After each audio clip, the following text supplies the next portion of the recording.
ಆತ್ಮೀಯ ಸ್ನೇಹಿತರೆ, MNS ಅಕಾಡೆಮಿಗೆ ಸ್ವಾಗತ.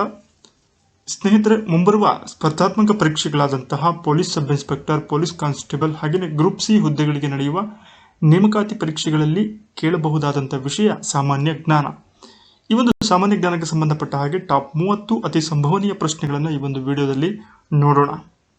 ದಯವಿಟ್ಟು ಈ ವಿಡಿಯೋವನ್ನು ಕೊನೆಯವರೆಗೂ ವೀಕ್ಷಿಸಿ. ನಮ್ಮ ಪ್ರಯತ್ನ ಇಷ್ಟವಾದಲ್ಲಿ ನಮ್ಮ MNS ಅಕಾಡೆಮಿ ಚಾನಲ್ ಅನ್ನು ಸಬ್ಸ್ಕ್ರೈಬ್ ಮಾಡಿ, ಲೈಕ್ ಮಾಡಿ, ಈ ವಿಡಿಯೋವನ್ನು ನಿಮ್ಮ ಸ್ನೇಹಿತರಿಗೂ ಕೂಡ ಶೇರ್ ಮಾಡಿ. ಈ ಕೆಳಗಿನ ಯಾವ ಪ್ರಕರಣದಲ್ಲಿ ಸರ್ವೋಚ್ಚ ನ್ಯಾಯಾಲಯ ಮೂಲಭೂತ ಹಕ್ಕುಗಳನ್ನು ತಿದ್ದುಪಡಿ ಮಾಡುವ ಅಧಿಕಾರ ಸಂಸತ್ತಿಗೆ ಇದೆ, ಆದರೆ ಅದು ಸಂವಿಧಾನದ ಮೂಲ ರಚನೆಗೆ ಧಕ್ಕೆ ಉಂಟು ಮಾಡಬಾರದು ಎಂಬುದನ್ನು ತನ್ನ ತೀರ್ಪಿನಲ್ಲಿ ಒತ್ತಿ ಹೇಳಿತು? ಹಾಗಾದರೆ ಆ ಒಂದು ತೀರ್ಪು ಯಾವುದು? ಕೇಶವಾನಂದ ಭಾರತಿ ಪ್ರಕರಣ ವರ್ಸಸ್ ಸ್ಟೇಟ್ ಆಫ್ ಕೇರಳ.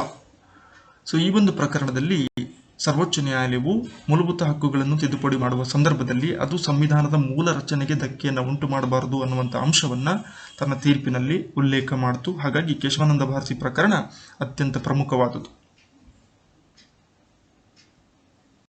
ಲೋಕಸಭೆಯಲ್ಲಿ ಅಂಗೀಕಾರವಾದ ಹಣಕಾಸು ಮಸೂದೆ ರಾಜ್ಯಸಭೆಯಲ್ಲಿ ಎಷ್ಟು ದಿನಗಳ ಒಳಗಾಗಿ ಅಂಗೀಕಾರವನ್ನು ಪಡೆಯಲೇಬೇಕು? 14 ದಿನಗಳು. ಈ ಕೆಳಗಿನ ಯಾವುದರ ಅಂಶಗಳು ಭಾರತ ಸಂವಿಧಾನದಲ್ಲಿ ಅತ್ಯಂತ ಹೆಚ್ಚಿನ ಪ್ರಮಾಣದಲ್ಲಿ ಅಳವಡಿಸಿಕೊಳ್ಳಲಾಗಿದೆ? 1935ರ ಭಾರತ ಸರ್ಕಾರದ ಕಾಯ್ದೆ ಏನಿದೆ, ಈ ಕಾಯ್ದೆಯಲ್ಲಿರುವಂತಹ ಬಹುತೇಕ ಅಂಶಗಳನ್ನು ಭಾರತ ಸಂವಿಧಾನದಲ್ಲಿ ಅಳವಡಿಸಿಕೊಳ್ಳಲಾಗಿದೆ. ಹಾಗಾಗಿ ಮೇಜರ್ ಇಂಪ್ಯಾಕ್ಟ್ ಏನಿದೆ ಅದು 1935ನ ಗವರ್ಮೆಂಟ್ ಆಫ್ ಇಂಡಿಯಾ ಆಕ್ಟ್ನಲ್ಲಿರುವಂತಹ ಅಂಶಗಳನ್ನೇ ಅಳವಡಿಸಿಕೊಂಡಿದೆ. ಯಾವ ಕಾನೂನಿನ ಅನ್ವಯ ರಾಜಕೀಯ ಪಕ್ಷಗಳ ಚುನಾವಣಾ ಸಂದರ್ಭದಲ್ಲಿ ನೀತಿ ಸಂಹಿತೆಯನ್ನು ಜಾರಿಗೊಳಿಸಲಾಗುತ್ತದೆ? ನಮಗೆಲ್ಲ ಗೊತ್ತಿರುವಂತೆ ಚುನಾವಣೆಯ ಸಂದರ್ಭದಲ್ಲಿ ಕೋಡ್ ಆಫ್ ಕಂಡಕ್ಟ್ ಅಥವಾ ನೀತಿ ಸಂಹಿತೆಯನ್ನು ಜಾರಿಗೆ ತರುತ್ತೆ ಚುನಾವಣಾ ಆಯೋಗ. ಹಾಗಾದರೆ ಅದು ಯಾವ ಕಾನೂನಿನ ಅನ್ವಯ ಆ ಒಂದು ನೀತಿ ಸಂಹಿತೆಯನ್ನು ಜಾರಿಗೊಳಿಸ್ತಾರೆ? ಪ್ರಜಾಪ್ರತಿನಿಧಿ ಕಾಯ್ದೆ 1951, people representative act 1951.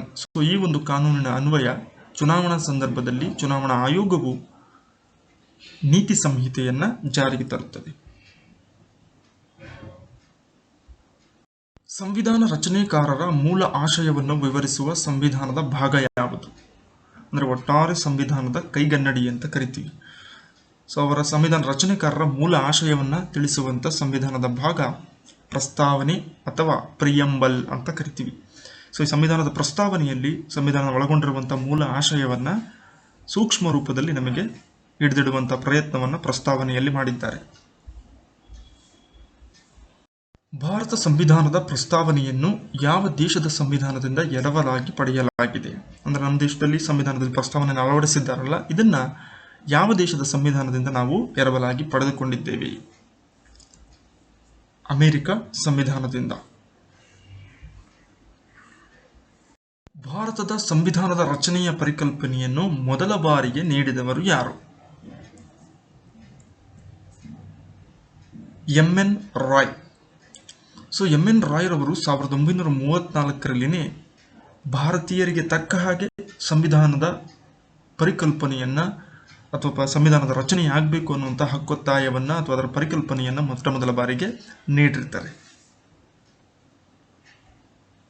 Transfer of power in India ಗ್ರಂಥದ ಲೇಖಕರು ಯಾರು? VP ಮೆನನ್. ಈ ಒಂದು ಗ್ರಂಥದಲ್ಲಿ 1939ರಿಂದ 1947ರವರೆಗೆ ಭಾರತಕ್ಕೆ ಸ್ವಾತಂತ್ರ್ಯವನ್ನು ಹಸ್ತಾಂತರಿಸುವ ಪ್ರಕ್ರಿಯೆಯ ಬಗ್ಗೆ ಅತ್ಯಂತ ಅಮೂಲ್ಯವಾದಂಥ ಅಂಶಗಳನ್ನು ಕ್ರೋಢೀಕರಿಸಿದ್ದಾರೆ VP ಮೆನನ್ ರವರು. ಸಂಸದೀಯ ಪದ್ಧತಿ ಮತ್ತು ದ್ವಿಸದನಗಳ ಬಗ್ಗೆ ವಿಷಯವನ್ನು ಯಾವ ಸಂವಿಧಾನದಿಂದ ಎರವಲು ಪಡೆಯಲಾಗಿದೆ? ಬ್ರಿಟನ್ ಸಂವಿಧಾನದಿಂದ. ಸಂಸತ್ ವ್ಯವಸ್ಥೆಯ ಪದ್ಧತಿ ಮತ್ತು ದ್ವಿಸದನಗಳ ಬಗ್ಗೆ ಮಾಹಿತಿಯನ್ನು ನಾವು ಈ ಒಂದು ಸಂವಿಧಾನದಿಂದ ಎರವಲಾಗಿ ಪಡೆದು ನಮ್ಮ ಸಂವಿಧಾನದಲ್ಲಿ ಅಳವಡಿಕೆಯನ್ನು ಮಾಡಲಾಗಿದೆ. ವೈದ್ಯನಾಥನ್ ವರದಿಯು ಯಾವುದಕ್ಕೆ ಸಂಬಂಧಿಸಿದೆ?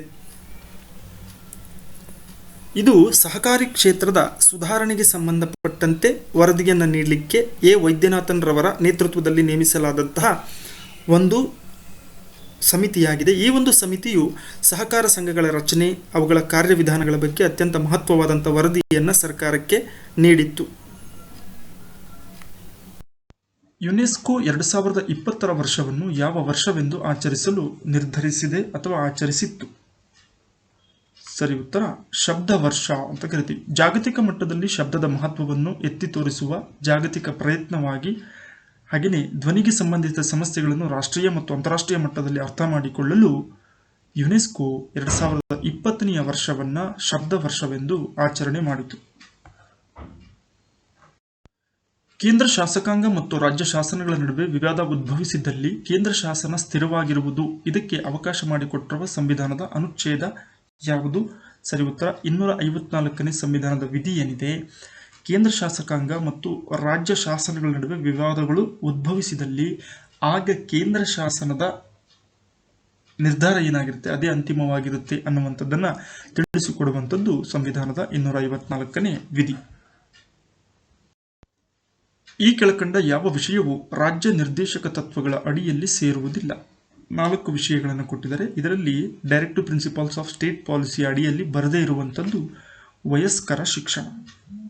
ಸುಖಿ ರಾಜ್ಯದ ಪರಿಕಲ್ಪನೆಯನ್ನು ಹೊಂದಿರುವಂಥದ್ದು ರಾಜ್ಯ ನಿರ್ದೇಶಕ ತತ್ವಗಳಾಗಿದ್ದು, ಇದರಲ್ಲಿ ವಯಸ್ಕರ ಶಿಕ್ಷಣ ಅದರ ವ್ಯಾಪ್ತಿಯಲ್ಲಿ ಬರುವುದಿಲ್ಲ. ಬದಲಾಗಿ ಬಡವರಿಗೆ ಕಾನೂನು ನೆರವು, ಶ್ರಮಿಕರಿಗೆ ಕನಿಷ್ಠ ಕೂಲಿ, ಕಡ್ಡಾಯ ಪ್ರಾಥಮಿಕ ಶಿಕ್ಷಣ ಇವೆಲ್ಲವೂ ಕೂಡ ರಾಜ್ಯ ನಿರ್ದೇಶಕ ತತ್ವಗಳ ಅಡಿಯಲ್ಲಿ ಬರುವಂಥ ವಿಷಯಗಳಾಗಿದ್ದಾವೆ. ಭಾರತದ ರಾಷ್ಟ್ರೀಯ ಆದಾಯಕ್ಕೆ ಅತಿ ಹೆಚ್ಚಿನ ಕೊಡುಗೆ ನೀಡುವ ಕ್ಷೇತ್ರ ಯಾವುದು? ಆರ್ಥಿಕತೆಯಲ್ಲಿ ನಾವು 3 ವಲಯಗಳನ್ನಾಗಿ ವಿಂಗಡಣೆ ಮಾಡ್ತೀವಿ: ಪ್ರಾಥಮಿಕ ವಲಯ, ದ್ವಿತೀಯ ವಲಯ ಮತ್ತು ತೃತೀಯ ವಲಯ. ಇದರಲ್ಲಿ ರಾಷ್ಟ್ರೀಯ ಆದಾಯಕ್ಕೆ ಅತಿ ಹೆಚ್ಚಿನ ಕೊಡುಗೆಯನ್ನು ನೀಡುವಂತಹ ಕ್ಷೇತ್ರ ತೃತೀಯ ವಲಯವಾಗಿದ್ದು, ಇದನ್ನು ಸೇವಾ ವಲಯ ಅಂತಲೂ ಕೂಡ ಕರಿತೀವಿ. ಸೇವಾ ಕ್ಷೇತ್ರದಿಂದ ಹೆಚ್ಚಿನ ಪ್ರಮಾಣದಲ್ಲಿ ದೇಶಕ್ಕೆ ಆದಾಯ ಬರುತ್ತದೆ. ಈ ಕೆಳಗಿನ ಯಾವುದು ಮಾನ್ಸೂನ್ ಪ್ರದೇಶದಲ್ಲಿ ಬರುವುದಿಲ್ಲ? ನೀಡಿರುವಂಥದ್ರಲ್ಲಿ ಅಮೆರಿಕದ ದಕ್ಷಿಣ ಭಾಗ ಏನಿದೆ ಇದು ಮಾನ್ಸೂನ್ ವಾಯುಗುಣ ಪ್ರದೇಶದ ವ್ಯಾಪ್ತಿಯಲ್ಲಿ ಬರದೇ ಇರುವಂತಹ ಪ್ರದೇಶವಾಗಿದೆ. ಈ ಕೆಳಗಿನ ಯಾವುದು ಭಾರತದ ಪ್ರಥಮ ಕಾರ್ಮಿಕ ಸಂಘವಾಗಿದೆ? ಇದಕ್ಕೆ ಸರಿ ಉತ್ತರ ಅಖಿಲ ಭಾರತ ಕಾಂಗ್ರೆಸ್ ಕಾರ್ಮಿಕ ಸಂಘ ಏನಿದೆ ಇದು ಭಾರತದ ಪ್ರಥಮ ಕಾರ್ಮಿಕ ಸಂಘವಾಗಿದೆ. ಇತ್ತೀಚೆಗೆ ಈ ಕೆಳಗಿನ ಯಾವ ರಾಜ್ಯದ ಸಾಂಪ್ರದಾಯಿಕ ನೃತ್ಯವು ಹೊಸ ಗಿನ್ನಿಸ್ ದಾಖಲೆಯನ್ನು ನಿರ್ಮಿಸಿದೆ? ನಾಗಾಲ್ಯಾಂಡ್ ರಾಜ್ಯದ ಬುಡಕಟ್ಟು ಜನರು ಮಾಡುವಂತಹ ಕೊನ್ಯಾಕ್ ಎನ್ನುವಂತಹ ಸಾಂಪ್ರದಾಯಿಕ ನೃತ್ಯ ಏನಿದೆ ಇದು ಗಿನ್ನಿಸ್ ದಾಖಲೆಗೆ ಸೇರ್ಪಡೆಯಾಗಿದೆ. ಆಂಥೋಲಜಿ ಈ ಕೆಳಗಿನ ಯಾವುದಕ್ಕೆ ಸಂಬಂಧಿಸಿದ ಅಧ್ಯಯನವಾಗಿದೆ? ಹೂವುಗಳ ಅಧ್ಯಯನ, ಮಾನವರ ಅಧ್ಯಯನ, ಗ್ರಂಥ ಪ್ರಕಟಣೆಗಾಗಿ ವಿವಿಧ ಆಕಾರಗಳನ್ನು ಸಂಗ್ರಹಿಸುವುದು, ಪಕ್ಷಿಗಳ ಅಧ್ಯಯನ. ಇವುಗಳಲ್ಲಿ ಆಂಥೋಲಜಿ ಎನ್ನುವಂಥದ್ದು ಗ್ರಂಥ ಪ್ರಕಟಣೆಗಾಗಿ ವಿವಿಧ ಆಕಾರಗಳನ್ನು ಸಂಗ್ರಹಿಸುವಂತಹ ಅಧ್ಯಯನ ಶಾಸ್ತ್ರಕ್ಕೆ ಆಂಥೋಲಜಿ ಎಂದು ಕರೆಯುವರು. ಭೂಮಿಯ ಮೇಲೆ ಕಳೆದ 200 ವರ್ಷಗಳಿಂದ ಮಳೆ ಬೀಳದ ಪ್ರದೇಶ ಎಲ್ಲಿದೆ? ಇದಕ್ಕೆ ಸರಿ ಉತ್ತರ ಅಟಕಾಮ ಮರುಭೂಮಿ. ದಕ್ಷಿಣ ಅಮೆರಿಕ ಭೂಖಂಡದಲ್ಲಿರುವಂತಹ ಒಂದು ವಿಶಾಲವಾದಂತಹ ಒಣ ಪೀಠಭೂಮಿಯಾಗಿದ್ದು, ಈ ಪ್ರದೇಶವು ಜಗತ್ತಿನಲ್ಲಿ ಅತಿ ಹೆಚ್ಚು ವರ್ಷಗಳಿಂದ ಮಳೆಯನ್ನು ಕಾಣದಂತಹ ಪ್ರದೇಶವಾಗಿದೆ. ಈ ಕೆಳಕಂಡವುಗಳಲ್ಲಿ ಯಾವುದು ಭಾರತದ ಪ್ರಮುಖ ಜೀವ ವೈವಿಧ್ಯ ತಾಣಗಳಾಗಿವೆ? ನೀಡಿರುವಂಥದ್ರಲ್ಲಿ ಪಶ್ಚಿಮ ಘಟ್ಟಗಳು, ಈಶಾನ್ಯ ಹಿಮಾಲಯಗಳು, ಪಶ್ಚಿಮ ಹಿಮಾಲಯಗಳು. 4ನೇ ಆಯ್ಕೆ ಈ ಮೇಲಿನ ಎಲ್ಲವೂ ಅಂತಿದೆ. ಇದಕ್ಕೆ ಸರಿ ಉತ್ತರ ಮೇಲಿನ ಎಲ್ಲವೂ. ಪಶ್ಚಿಮ ಘಟ್ಟಗಳು, ಈಶಾನ್ಯ ಹಿಮಾಲಯಗಳು, ಪಶ್ಚಿಮ ಹಿಮಾಲಯಗಳು ಇವೆಲ್ಲವೂ ಸಮೇತ ಪ್ರಮುಖ ಜೀವ ವೈವಿಧ್ಯ ತಾಣಗಳಾಗಿವೆ. ಬಯೋಡೈವರ್ಸಿಟಿ ಹಾಟ್ಸ್ಪಾಟ್ಸ್ ಅಂತ ಕರಿತೀವಿ. ಆದಿ ಮಹೋತ್ಸವದ 4ನೇ ಆವೃತ್ತಿಯನ್ನು ದೆಹಲಿಯಲ್ಲಿ ಯಾವ ಸಚಿವಾಲಯವು ಸಂಘಟಿಸಿತು? ಬುಡಕಟ್ಟು ವ್ಯವಹಾರಗಳ ಸಚಿವಾಲಯ ಏನಿದೆ ಇದು ಬುಡಕಟ್ಟು ಜನಾಂಗಕ್ಕೆ ಸಂಬಂಧಪಟ್ಟಂತಹ ಅಭಿವೃದ್ಧಿಗಾಗಿ ಕೈಗೊಂಡಂತಹ ಆದಿ ಮಹೋತ್ಸವ ಕಾರ್ಯಕ್ರಮದ 4ನೇ ಆವೃತ್ತಿಯನ್ನು ದೆಹಲಿಯಲ್ಲಿ ಕೈಗೊಂಡಿತ್ತು. 108ನೇ ಭಾರತೀಯ ವಿಜ್ಞಾನ ಕಾಂಗ್ರೆಸ್ ಸಮ್ಮೇಳನ ಎಲ್ಲಿ ನಡೆಯಿತು? ಇದು ಕೂಡ ಪ್ರಮುಖವಾದಂಥ ಪ್ರಶ್ನೆ, ಅನೇಕ ಸ್ಪರ್ಧಾತ್ಮಕ ಪರೀಕ್ಷೆಗಳಲ್ಲಿ ಕೇಳ್ತಾರೆ. ಇದಕ್ಕೆ ಸರಿ ಉತ್ತರ ಮಹಾರಾಷ್ಟ್ರದ ಪುಣೆಯಲ್ಲಿ 108ನೇ ಭಾರತೀಯ ವಿಜ್ಞಾನ ಕಾಂಗ್ರೆಸ್ ಸಮ್ಮೇಳನ ಜರುಗಿತು. ಗ್ರೀನ್ವಿಚ್ ಮೀನ್ ಟೈಮ್ GMT ಅಂತ ಕರಿತೀವಿ. ಇದನ್ನು ಕರೆಯಲ್ಪಡುವಂತಹ ಈ ಒಂದು ಪದದಲ್ಲಿರುವ ಗ್ರೀನ್ವಿಚ್ ಅನ್ನುವಂಥ ಸ್ಥಳ ಎಲ್ಲಿದೆ? ಇದಕ್ಕೆ ಸರಿ ಉತ್ತರ ಲಂಡನ್ನ ಬಳಿ ಹಾದು ಹೋಗುವಂಥ ಗ್ರೀನ್ವಿಚ್ ಎಂಬ ಹಳ್ಳಿಯ ಮೇಲೆ ಹಾದು ಹೋಗುವ ಪ್ರಧಾನ ರೇಖಾಂಶವನ್ನು ಆಧಾರವಾಗಿಟ್ಟುಕೊಂಡು 0 ಡಿಗ್ರಿ ಪ್ರಧಾನ ರೇಖಾಂಶದ ಆಧಾರದ ಮೇಲೆ ಸಮಯವನ್ನು ನಿಗದಿ ಮಾಡಲಾಗುತ್ತೆ. ಆ ಗ್ರೀನ್ವಿಚ್ ಮೀನ್ ಟೈಮ್ನಿಂದ ಭಾರತೀಯ ಸಮಯ 5 ಗಂಟೆ 30 ನಿಮಿಷ ಮುಂದಿದೆ.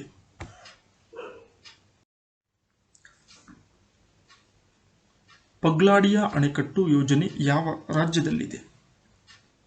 ಇದಕ್ಕೆ ಸರಿ ಉತ್ತರ ಅಸ್ಸಾಂ ರಾಜ್ಯದಲ್ಲಿ ಕಾಣ್ತೇವೆ. ಈ ಕೆಳಗಿನ ಯಾವ ಸಂಸ್ಥೆಯು ಭಾರತದ ರಾಷ್ಟ್ರೀಯ ಆದಾಯವನ್ನು ಲೆಕ್ಕಾಚಾರ ಮಾಡುತ್ತದೆ? ಕೇಂದ್ರ ಸಂಖ್ಯಾಶಾಸ್ತ್ರ ಸಂಸ್ಥೆ ಅಥವಾ ಕೇಂದ್ರೀಯ ಸಂಖ್ಯಾಶಾಸ್ತ್ರೀಯ ಸಂಸ್ಥೆ ಅಂತ ಕರಿತೀವಿ. ಇದು ದೇಶದ ಆದಾಯವನ್ನು ಲೆಕ್ಕಾಚಾರ ಮಾಡುತ್ತದೆ. ಬೆಟ್ಟ ಹತ್ತುವ ವ್ಯಕ್ತಿಯು ನಡೆಯುವಾಗ ಮುಂದೆ ಬಾಗಲು ಕಾರಣವೇನು? ಇದಕ್ಕೆ ಸರಿ ಉತ್ತರ ಶರೀರದ ಸಮತೋಲನವನ್ನು ಕಾಪಾಡಿಕೊಳ್ಳೋದಕ್ಕೋಸ್ಕರ ಈ ರೀತಿ ಪ್ರಕ್ರಿಯೆ ನಡೆಯುತ್ತದೆ. ಕನ್ನಡದ ಕಣ್ವ ಎಂಬ ಬಿರುದನ್ನು ಹೊಂದಿರುವ ಕನ್ನಡದ ಕವಿ ಯಾರು? ಸರಿ ಉತ್ತರ BM ಶ್ರೀಕಂಠಯ್ಯ ಅಥವಾ BM ಶ್ರೀ ಎಂದು ಖ್ಯಾತರಾದಂತಹ ಕನ್ನಡದ ಪ್ರಮುಖ ಕವಿ.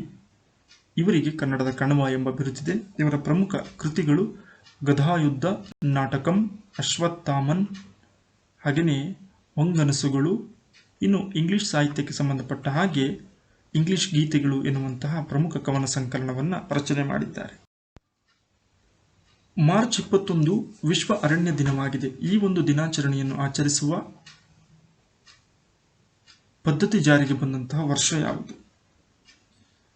ಸರಿ ಉತ್ತರ 2012ರಲ್ಲಿ ವಿಶ್ವ ಅರಣ್ಯ ದಿನವನ್ನು ಘೋಷಣೆ ಮಾಡಲಾಯಿತು. ಅದರಂತೆ ಪ್ರತಿ ವರ್ಷ ಮಾರ್ಚ್ 21ರಂದು ವಿಶ್ವ ಅರಣ್ಯ ದಿನವನ್ನು ಆಚರಿಸುತ್ತಾರೆ. ಅತಿ ಹೆಚ್ಚು ಕಾಗದ ಉತ್ಪಾದಿಸುವ ದೇಶ ಯಾವುದು? ಸರಿ ಉತ್ತರ ಚೀನಾ. ಚೀನಾದ ನಂತರ ಸ್ಥಾನ ಅಮೆರಿಕದ ನಂತರ ಸ್ಥಾನ ಜಪಾನ್. ಅತಿ ಹೆಚ್ಚು ಕಾಗದವನ್ನು ಉತ್ಪಾದಿಸುವಂತಹ ದೇಶಗಳಾಗಿದ್ದಾವೆ. ಕುರುಚಲು ಸಸ್ಯ ಮತ್ತು ಹುಲ್ಲುಗಾವಲು ಎಷ್ಟು ಸೆಂಟಿಮೀಟರ್ ಮಳೆ ಬೀಳುವ ಪ್ರದೇಶಗಳಲ್ಲಿ ಕಂಡುಬರುತ್ತವೆ? 60ರಿಂದ 100 ಸೆಂಟಿಮೀಟರ್ ಮಳೆ ಬೀಳುವಂತಹ ಪ್ರದೇಶಗಳಲ್ಲಿ ಕುರುಚಲು ಸಸ್ಯ ಅಥವಾ ಹುಲ್ಲುಗಾವಲು ಪ್ರಮುಖವಾಗಿ ಕಂಡುಬರುತ್ತದೆ. ಸ್ನೇಹಿತರೆ, ನಿಮಗಾಗಿ 2 ಪ್ರಶ್ನೆಗಳು. ಇವುಗಳ ಉತ್ತರವನ್ನು ಕಮೆಂಟ್ನಲ್ಲಿ ನೀಡಿ. ಆಂಧ್ರ ಪ್ರದೇಶದ ರಾಜಧಾನಿ ಯಾವುದು? 2ನೇ ಪ್ರಶ್ನೆ, ತಮಿಳುನಾಡು ರಾಜ್ಯದ ಪ್ರಸ್ತುತ ಮುಖ್ಯಮಂತ್ರಿ ಯಾರು? ಈ 2 ಪ್ರಶ್ನೆಗಳಿಗೂ ಕಮೆಂಟ್ನಲ್ಲಿ ಉತ್ತರವನ್ನು ನೀಡಿ. ಮುಂದಿನ ಮತ್ತೊಂದು ಉಪಯುಕ್ತ ವಿಡಿಯೋದೊಂದಿಗೆ ತಮ್ಮನ್ನು ಭೇಟಿಯಾಗೋಣ. ಧನ್ಯವಾದಗಳು.